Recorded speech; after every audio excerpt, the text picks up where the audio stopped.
defendiendo satrapías. La libertad de expresión siempre será un tema delicado y sensible.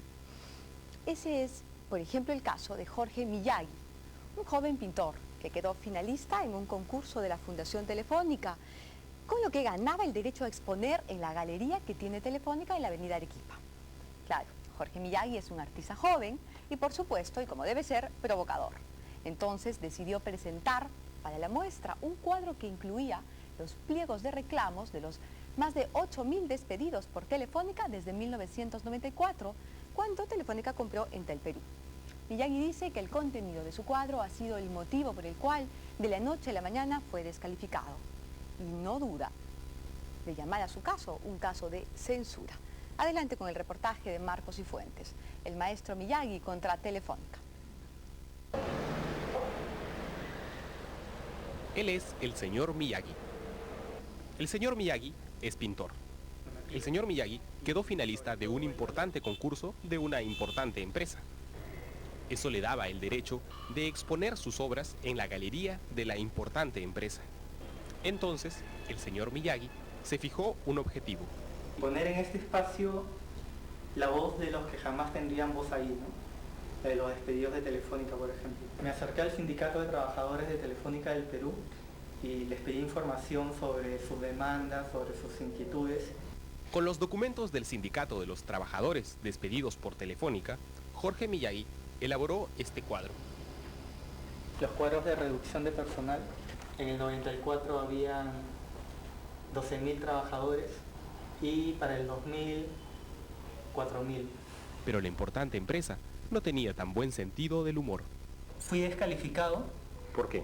El concursante no debe tener la obra que presenta al concurso exhibida previamente con fines comerciales. Rafael Barón, administrador general de la Fundación Telefónica, asegura que la descalificación de Jorge Miyagi no es un caso de censura, y más bien se debe a que 2 de las 5 obras que Miyagi presentó ya habían sido expuestas en el Averno.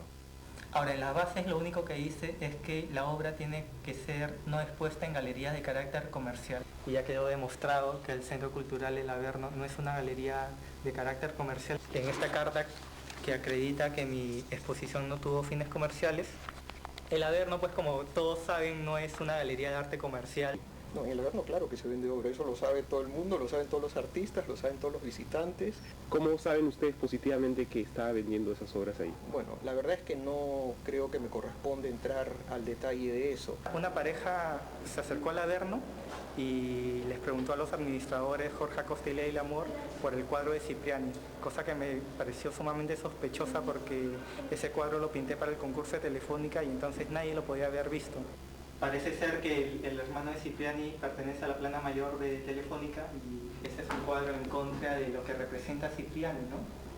Es sin duda un caso de censura, ¿no? Sobre todo si se toma en cuenta el contenido crítico de mi trabajo y lo incómodo que sería para ellos exponer esto en su galería.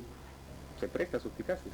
Hay otros cuadros en la muestra que también tienen que ver con, de alguna manera, digamos, irónica, con Telefónica, y no lo hemos descalificado.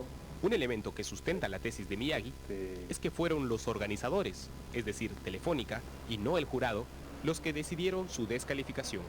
La Fundación Telefónica decidió que no cumplía el concursante con las bases del concurso. Organizadores estrictos o artista censurado, el caso es que la Galería Telefónica se priva de uno de los pintores más interesantes de su generación. Me interesa el contenido que uno puede transmitir. Mi rol es agarrar elementos de la cultura mediática, de la cultura popular y descontextualizarlos y resignificarlos en función de un contenido crítico. En todo caso, si usted quiere ver la interesante propuesta del señor Miyagi, podrá apreciarla desde la próxima semana. Voy a hacer una muestra paralela en el Averno para que la gente pueda ver cuáles fueron los cuadros censurados y que saque sus propias conclusiones.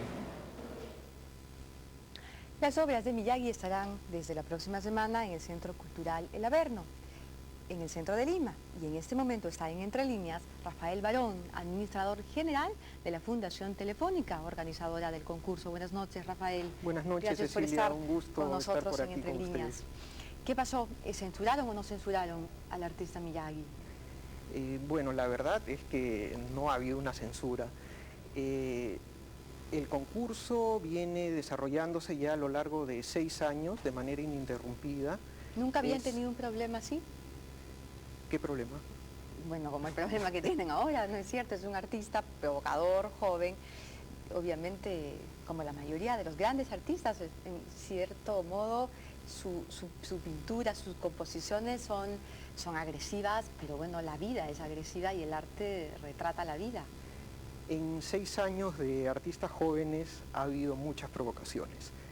Está registrado en los catálogos, cada año sale un catálogo con la muestra correspondiente. Ha habido cuadros que han sido muy provocadores. Ha habido también casos en que los jóvenes participantes han incumplido las bases y bueno, cuando ha habido provocación y se ha expuesto y no ha pasado nada. Cuando ha habido incumplimiento de las bases, por respeto al resto de participantes, hemos aplicado las bases y en algunos casos se ha impedido la participación del artista que no había cumplido con ellas. ¿Y alguna vez les ha resultado así de respondón? Porque Miyagi está con la pata en alto y está peleando, bueno, pues lo que él considera que debería ser su derecho a exponer en la galería telefónica. ¿Eso no le da también a Telefónica una importancia especial? Los pintores quieren, los jóvenes quieren estar en la galería telefónica. No, anteriormente la verdad es que cuando ha habido un artista que no cumplió con las bases, se le hizo notar eso, se le notificó y bueno, se fue tranquilo a su casa y en algunos casos ha participado en la edición siguiente del concurso. Miyagi, no sé, algo debe haber con él que no ha querido reconocer que incumplió las bases. ¿No hubiera sido mejor que, por ejemplo, sean el jurado? El jurado está más capacitado, digamos, que los gerentes, que deben ser muy talentosos de Telefónica, para decidir si ha incumplido o no las bases. Sí, bueno, esta pregunta también tiene dos partes. La segunda, el gerente de la Fundación Telefónica obviamente no es el más talentoso para juzgar la calidad de la obra artística y no me considero un especialista en ese asunto. Sin embargo, sí considero que es obligación de la Fundación y mía como su representante aplicar las bases, como se ha hecho en ediciones anteriores, cuando otros participantes no cumplieron con las bases, se hizo esto. Ahora, ¿qué sucedió? Que el jurado en una reunión decidió, luego de escuchar el planteamiento de la Fundación, hacerse uno con la decisión adoptada por la Fundación. Es decir, escuchó la decisión y la hizo suya. ¿Qué base incumplió Miyagi? El haber presentado la obra en una galería con fines comerciales. Él dice en el reportaje que no trató nunca de vender ese cuadro. ¿Usted tiene pruebas de que trató de venderlo? 2 cuadros de los 5 presentados, que no son los que han sido mostrados en pantalla, o sea, no es ni el de Telefónica ni el de el arzobispo, fueron presentados. Esto sí, claro, por supuesto que tengo pruebas, esto ha sido publicado por el Averno en el catálogo de la exposición del propio artista. El Averno ha enviado una carta en la que asegura que esas 2 obras no fueron expuestas sin fines comerciales y no se vendieron a ningún lado. Además, Miyagi también alega que aún si ese fuera el caso, esas 2 obras son nuevas porque se intervino en ellas. Nuevamente la pregunta, ¿cómo la Fundación Telefónica puede decidir? ¿Cuál de las 2? ¿O no? ¿O sí? Ambas.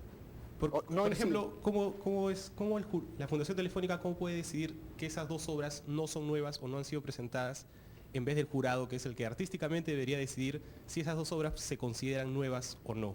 La Fundación Telefónica, nuevamente este es el caso, ¿no? Los gerentes pueden ser muy talentosos en su gerencia, pero no tienen la educación artística, digamos, para decidir o dilucidar si esos 2 cuadros son nuevos o no. A ver, nuevamente, hay varias preguntas aquí. Porque los cuadros tienen elementos novedosos en todo caso. Sí. Los cuadros aparecen en el catálogo de la exposición que fue publicado por el Averno. Creo que eso ya lo mencioné. También he dicho... exactamente, son los mismos cuadros. Exactamente, excepto una frase que va en la parte de abajo y que ha sido borrada con óleo y sobre ella se ha puesto otra frase. Según hemos podido, digamos, entenderlo, en la Fundación, los expertos de la Fundación y también con el jurado, que como decía, hizo suya esta misma opinión, o sea que estamos hablando del incompetente gerente de la Fundación para estos casos, pero también del competente jurado para estos casos, en temas artísticos, otras no, aptitudes probablemente que habrá que probar. Pero de todas maneras... físicamente han sido los mismos cuadros colgados en un lado, han sido puestos a la venta, lamentablemente no los pudo vender, y luego esos mismos cuadros físicamente fueron llevados al concurso incumpliendo el reglamento. El reglamento estrictamente especificaba eso. Sí, por supuesto. Bueno. Una pregunta muy puntual solamente. ¿En ediciones anteriores ha habido otro pintor que se haya referido a Telefónica de forma tan directa como el señor Miyagi?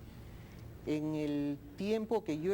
en su obra... No, en ediciones anteriores, otro pintor que se haya referido a Telefónica de forma tan directa. Claro, en su obra, en el contenido en esta misma edición, vengan por favor a partir del día 3 y van a ver que hay una obra presentada por otro artista y que hace alusión directamente a la empresa y a la nacionalidad de la casa matriz, de una manera irónica, y ahí está, colgado, ¿no? Bueno, eso es interesante. Eso es interesante porque si ustedes, bueno, empiezan y hacen esta fundación, que además no es la primera vez, son varios los concursos y son concursos muy interesantes, pues tienen que ser tolerantes, ¿no es cierto? Todo concurso de arte joven, toda propuesta artística, de alguna manera es irreverente, tiene que ser irreverente. Si no, no es arte. Si no, es un arte aburrido de repente. Exactamente. Y bueno, e intrascendente. A veces sí, puede ser. Lo que, no sé, yo quisiera recalcar aquí, si me permite Cecilia, es que este es un episodio de algo mucho mayor y que a mí me parece bastante más relevante, y es la posibilidad de los artistas jóvenes peruanos de tener ya por 6 años consecutivos un concurso que les ofrece la posibilidad de dirigirse al amplio público peruano, de hacerse conocidos. Los que han participado en las ediciones anteriores lo dicen con orgullo en su currículum, los que han ganado han sabido gozar de su premio, que es una beca en Europa por un año con una bolsa de $20.000, han vuelto a nuestro país y han seguido moviendo el arte nacional. Aprovechemos eso, que los 13 chicos que están todavía en el concurso y que están compitiendo se beneficien de todo ello. Nosotros hacemos votos para que siga el concurso y para que siempre, siempre, siempre exista la tolerancia en todo, en todas partes. Muchas gracias. Gracias por estar aquí, Rafael, y gracias también, por supuesto, a Marcos Cifuentes, que acaloradamente y entusiastamente ha intervenido en este debate. Vamos a una brevísima pausa, regresamos, mucho más.